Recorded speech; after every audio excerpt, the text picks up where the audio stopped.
Today, we're diving into the Nartkher. And this isn't just a collection of old myths. No, this is something much deeper. It's the very soul of a people, forged in fire and stone, telling an incredible story of how society changes and, that timeless fight for human progress. But right off the bat, we're faced with a huge question, a real mystery. How does a story, a really complex, sprawling epic like this one, survive for thousands of years, through wars, invasions, you name it, all without a single word ever being written down? How is that even possible? Well, the answer is just the sheer power of human memory. This epic didn't live on paper. It lived in the minds and the voices of storytellers, passed down from one generation to the next. It's way more than just a story. It's a living archive, a record that literally documents the entire journey of a society, from using the most primitive tools right up to becoming a complex civilization.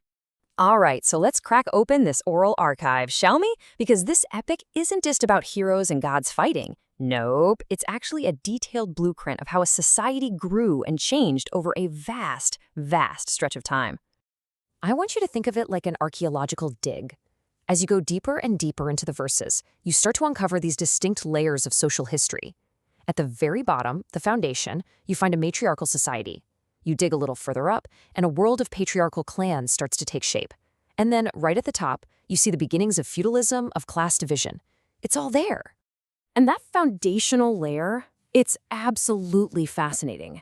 It's a world guided by women, and the central figure is this amazing character named Setenay, the mother of the Narts. But look, she's not just some symbolic mother figure. She is the master strategist of the entire epic, the smartest one of them all. Her mind is what directs the heroes. I mean, this focus on female wisdom as the bedrock of society, it's such a powerful contrast to so many other ancient myths out there. So, with that social stage set, it's time for the champions to enter. The legendary heroes of the Narts, born of fire and an unbreakable will to fight, not for the gods, but for humanity. And at the very heart of it all is Sosryquo. Now, he's not your typical hero, not the son of a king or a god. No, he's the son of a stone. And that makes him a total outsider.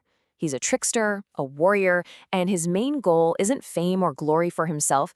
It's to bring progress to humanity. And he often does it by standing up directly to the gods. Okay, you have to hear his origin story because it is just incredible. So first, the wise Setenay finds this strange stone that, well, it gives birth. She puts it in a forge for 9 months.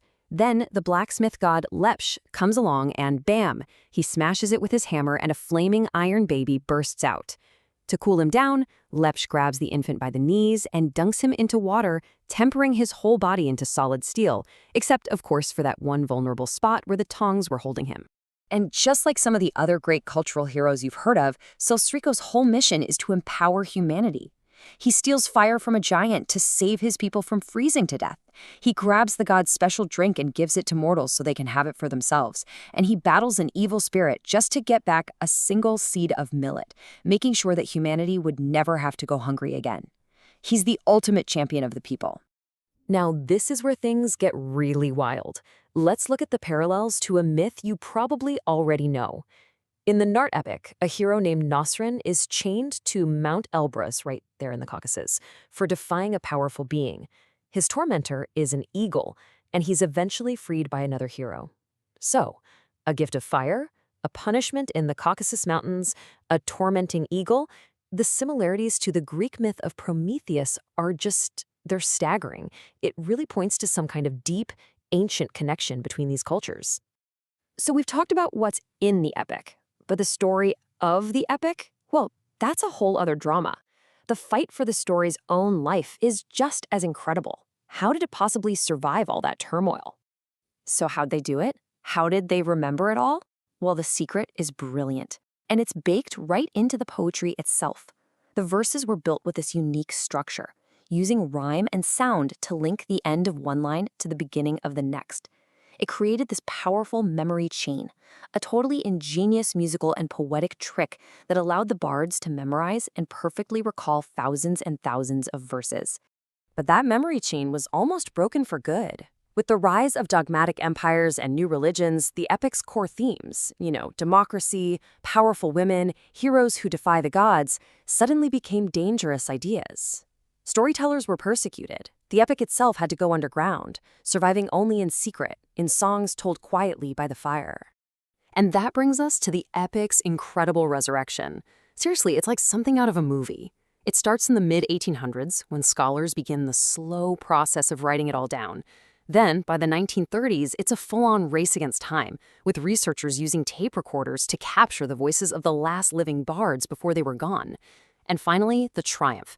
In 1951, the massive, definitive Nartkher author collection is published, saving this ancient soul from being lost to history forever. So, what does this all mean for us, right now? The crucial point is that the Nart Epic isn't just some dusty relic of the past. Its themes and its own story of survival speak directly to us today. It's more than history. It's a living blueprint of a worldview. It's a testament to honor, to community, and to that unwavering belief that our purpose is to always strive for progress, to strive for the light no matter what the odds are. It's a universal hymn to human resilience. And even after he's gone, the hero's connection to his people is eternal. The epic says that while Sosryquo is alive beneath the earth, the freshwater springs that flow from the mountains, those are his tears, still trying to help the people that he loved so much. What a powerful, beautiful image of a legacy that never dies. And all of this leaves us with one final thought. The Nart saga survived because that story was absolutely essential to who the people were. It makes you stop and wonder, doesn't it? What stories are we telling today that carry that same kind of weight? What parts of our culture will be so important that people will fight to keep them alive for the next 1,000 years?